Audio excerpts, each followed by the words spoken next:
2 months ago, guys, after, after vacation ng 7 months, bumalik ako dito. So, hoping ako na, di ba, before I leave Denmark, nag-apply na ako ng another visa, permanent visa. Kasi alam ko may daughter ako. Plus, mayroon akong YouTube, legal yun. It's a job to. Kaya hindi nila ako pwedeng sabihin na, crisis. Oh yes, you wish that I have a crisis like in Denmark. Yes, that's their job. Success! Success na success kayo, madam. Madam Iyot, yes. And then second is, ayun guys, kanina naisip kong tumawag kasi alam ko na next month or early next month, maybe darating si Auntie Bibian. So I can go home. Pero ang plano ko guys ay pupunta muna ako ng London para makita ko naman ang London. Say hi to London. Hi guys! Alam mo ba yung visa ko na tinawagan ko na hinihintay ko after how many months? Diba?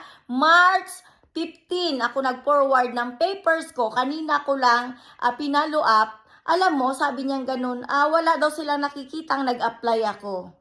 Diba? Bulag guys, bulag. Tapos binurarat ko, kinalkal ko, sabi kong gano'n. Nag-apply ako. Ito ang sense Bistelling Noma. Yun yung number na nag-apply ka. Na undergoing ang iyong paper sa Danish Embassy. Oh my God, guys. Alam mo kung anong sabi niya?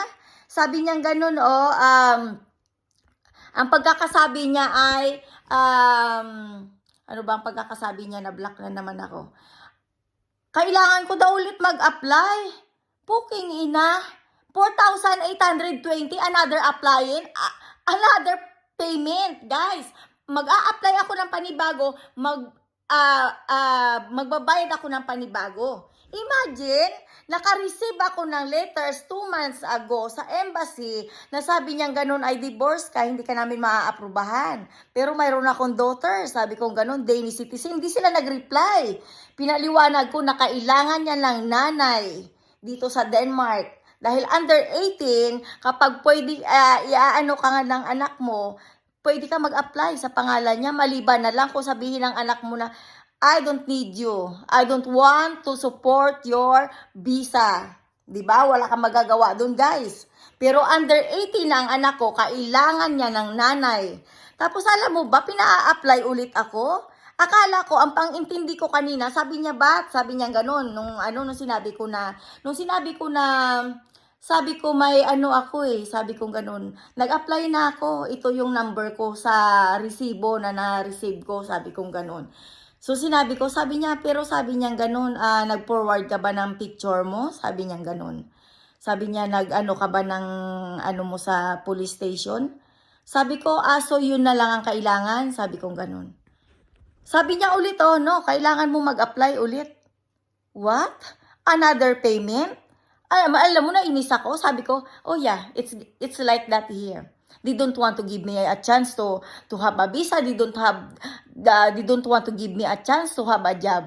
They want to kick me away. In short, explanation is like that.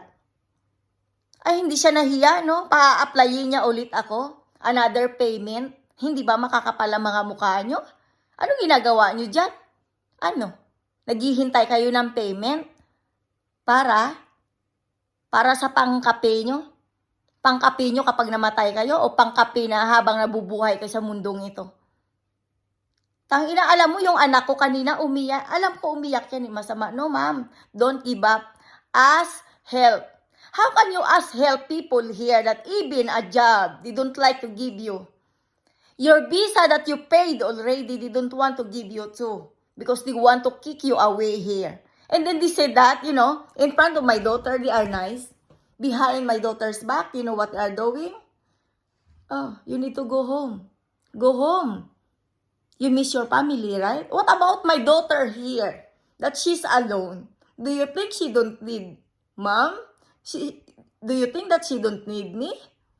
Alam mo kapag inas mo yung anak ko, but if they ask my daughter, what do you want, Janina? I want to see my mom once a month. 1 hours lang guys ang binigay. Binigyan nila ako ng chance na makita twice a month. Pero sinisipa nila ako, binibigyan nila ako ng stress na buhay. Paulit-ulit mula umpisa hanggang ngayon. Hindi ba? Hindi ba wala silang awa na tao? Sa totoo lang, hindi sila tao guys. Isa silang halimaw. Halimaw na pilit pinapatay ang isang kagaya ko. Halimaw na pilit kang sinisira ng paulit-ulit. Ng paulit-ulit, ng paulit-ulit, ng walang kundangan. Sa totoo lang yung mga tao dito, hindi dapat pinapayagan na magkaroon ng embassy sa Pilipinas. Bakit? Dahil ang kagaya ko na isang Pilipina na nangangailangan ng tulong, wala silang pakialam. Pero alam mo ba, yesterday I've been outside. Yes, I said I've been outside. I try to show my face. Alam mo, kapag naka-invisible ka pala, no? Ay, thank you Lord. You give me a chance to be invisible. Kapag invisible ka guys, nag-i-enjoy sila, nag-i-stay home ako. Pero alam mo, sa totoo lang, tinitistingan ko. Magaganda naman pala yung mga mukha nila, no? Kapag hindi nila nakikita ang mukha ko na wala namang ginagawa sa kanila. Ay, ganyan pala kasama ang Danish, guys. Ganyan kasama. Imagine yung kahilingan ng anak ko.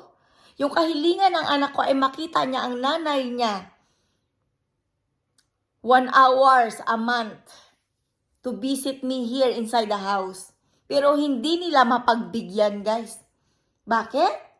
Dahil ganyan sila kademonyo. Ganyan sila kadamot sa anak ko. Dati, pinagdadamutan nila ng kalaro. Yan. Pinagdadamutan nila ng maraming bagay. Hinahagisan ng buhangin. Oh yes. Sa mata. Hindi pa sila nakontentong yawa sila. Pero ngayon guys, pag nilisan ko to guys, promise someday, babalikan ko sila, babalikan ko ang anak ko, mayroon akong gwardiya. Mayroon na akong gwardiya. Magsisikap ako sa YouTube ko. Isampal ko lang sa pagmumukha nila. Na yung kagaya ko, na pinipilit ko tumayo sa sarili kong paa, hindi lampa gaya ng inaakala nila.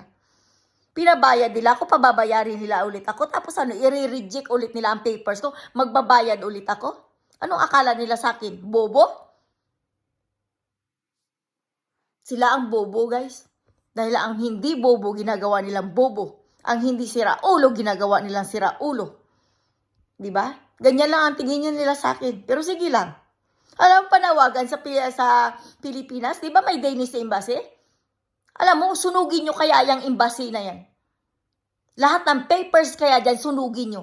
At yung mga Danish dyan, sipain nyo ng walang pera. Lagyan nyo rin ng poison kung anong pakiramdam.